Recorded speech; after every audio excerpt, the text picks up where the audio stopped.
Bismillahirrahmanirrahim. Assalamualaikum. I am Myra Amjad. Welcome to Vardha Educational Press. Our mission is to change the way we learn through digital books. Dear students, how are you? I hope you are fine. आज हमने pre primary mathematics second step के अंदर अपना smaller और greater number का concept revise करना है। याद है आपको, मैंने आपको बताया था कि अगर दो नंबर्स हैं तो उसमें से जो छोटा नंबर होता है उसको हम स्मॉलर कहते हैं और जो बड़ा नंबर होता है उसको हम ग्रेटर कहते हैं। तो आज हमने बस उसी कंसेप्ट को लेकर चलना है। तो चलते हैं अपनी बुक के पेज की तरफ। जी तो बच्चों, अब आपने यहाँ पे देखना है, सबसे पहले हमने स्मॉलर नंबर्स को बताना है। देखिए यहाँ पर इन दो नंबर्स में से जो स्मॉलर है उसको टिक कर दे। जैसे कि 8 और 6 है, तो यहाँ पे छोटा नंबर कौन सा है? 6, तो आप 6 को टिक करेंगे। इसी तरह 14 और 4 में से छोटा नंबर कौन सा है? 4, तो आप 4 को टिक करेंगे। इसी तरह आपने इस पेज पर मौजूद बाकी तमाम नंबर्स को देखना है और उसमें से जो छोटा नंबर है उसे टिक करना है और ये पेज कंप्लीट करना है। अब हम चलते हैं अपने नेक्स्ट पेज की तरफ।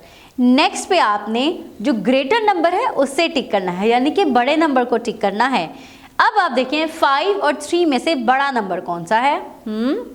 5 बड़ा है ना, 3 छोटा है, तो 5 बड़ा है इसलिए हम 5 को टिक करेंगे। इसी तरह 8 और 10 में से ग्रेटर कौन सा है? 10, तो आप 10 को टिक करेंगे। 9 और 7 में से ग्रेटर कौन सा है? 9, तो आप 9 को टिक करेंगे। 1 और 0 में से ग्रेटर कौन सा है? 1, तो आप 1 को टिक करेंगे। जी तो स्टूडेंट्स, आपने इसी तरह ग्रेटर नंबर को निकालकर टिक करना है और इस पेज को कंप्लीट करना है। बच्चों, आपने अपनी बुक पर देखना है। आपकी बुक के पेज पर सबसे पहले असेंडिंग ऑर्डर की बात की जा रही है। बच्चों, आपको पता है असेंडिंग ऑर्डर्स क्या होते हैं? असेंडिंग ऑर्डर्स होते हैं छोटे से बड़े की तरफ जाना, यानी कि सबसे पहले हम छोटा नंबर लिखेंगे, फिर उससे बड़ा, फिर उससे बड़ा और फिर सबसे बड़ा। और इसी तरह जो डिसेंडिंग ऑर्डर होते हैं उसका मतलब होता है हमने बड़े से छोटे की तरफ आना है, यानी सबसे पहले हम बड़ा नंबर लिखेंगे, फिर उससे छोटा, फिर उससे छोटा और फिर सबसे छोटा। तो बच्चों, जल्दी से अपनी बुक का पेज खोल लिए और सबसे पहले हम देखने जा रहे हैं असेंडिंग ऑर्डर। यहाँ पे आपने सबसे पहले छोटा नंबर लिखना है, फिर उससे बड़ा, फिर उससे बड़ा और फिर सबसे बड़ा। तो जल्दी से मुझे देख के बताएं कि 7, 9, 4 और 2 में सबसे छोटा नंबर कौन सा है? जी, सबसे छोटा नंबर है 2 और उसके बाद 4 और 4 से बड़ा कौन सा है? 7, बिल्कुल। और सबसे बड़ा कौन सा होगा इनमें से?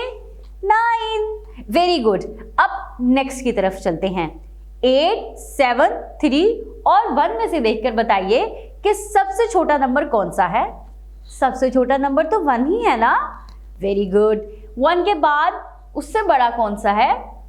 3 और 3 से बड़ा है 7 और सबसे बड़ा है 8।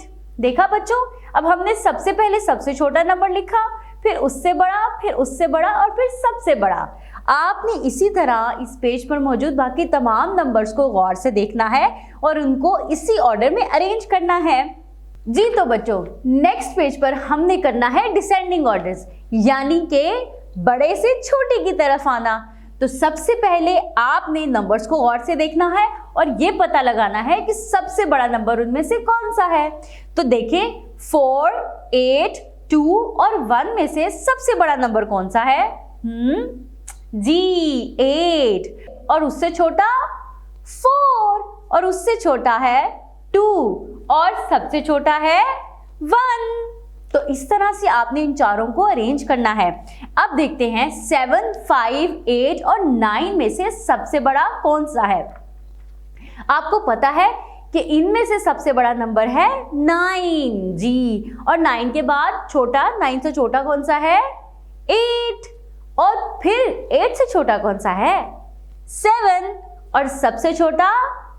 वेरी गुड, सबसे छोटा है 5। तो बच्चों, आपने इसी तरह बड़े से छोटे की तरफ इसको अरेंज करना है। सबसे पहले सबसे बड़ा, फिर उससे छोटा, फिर उससे छोटा और फिर सबसे छोटा।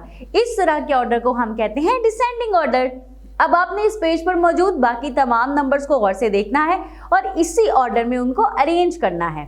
ओके बच्चों, मैं उम्मीद करती हूँ कि अब आपको नंबर्स को ऑर्डर्स में अरेंज करना अच्छी तरीके से आ गया होगा। Dear teachers, Wardha educational press इस वीडियो लेसन के साथ साथ activity templates, daily lesson plans और वर्कशीट्स भी प्रोवाइड कर रहा है ताकि आपके टीचिंग स्किल्स को इन्हांस किया जा सके। So stay in touch with Wardha educational press. Allah Hafiz.